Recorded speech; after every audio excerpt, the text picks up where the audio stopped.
ಎಲ್ಲ ಆತ್ಮೀಯ ವಿದ್ಯಾರ್ಥಿಗಳಿಗೆ ಬೆಳಗಿನ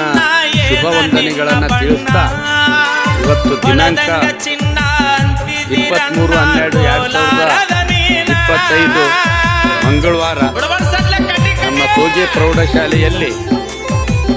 ಇವತ್ತು 8, 9 ಮತ್ತು 10ನೇ ತರಗತಿ ಮಕ್ಕಳಿಗೆ ವಿಶೇಷವಾಗಿ 40 ಅಂಕಗಳಿಗೆ ಗ್ರಾಮರ್ ಪರೀಕ್ಷೆಯನ್ನು ಏರ್ಪಡಿಸಲಾಗಿದೆ. ಆ ಗ್ರಾಮರ್ ಅಂದ್ರೆ ಅದು 8 ಮತ್ತು 9, 10ನೇ ತರಗತಿಗೆ ಎಲ್ರಿಗೂ ಕೂಡ ಒಂದೇ ಇರೋದ್ರಿಂದ 8, 9, 10ನೇ ತರಗತಿ ಮಕ್ಕಳಿಗೆ ಏಕಕಾಲದಲ್ಲಿ 40 ಅಂಕದ ಗ್ರಾಮರ್ ವಿಷಯಕ್ಕೆ ಸಂಬಂಧಿಸಿದಂತೆ 10ನೇ ತರಗತಿಯ ಕ್ವಶನ್ ಪೇಪರ್ ಅನ್ನು ಕೊಡುವುದರ ಮೂಲಕ ಮಕ್ಕಳಿಗೆ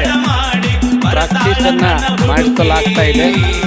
ಸೊ ಇದರಲ್ಲಿ ಅನೇಕ ಮಕ್ಕಳು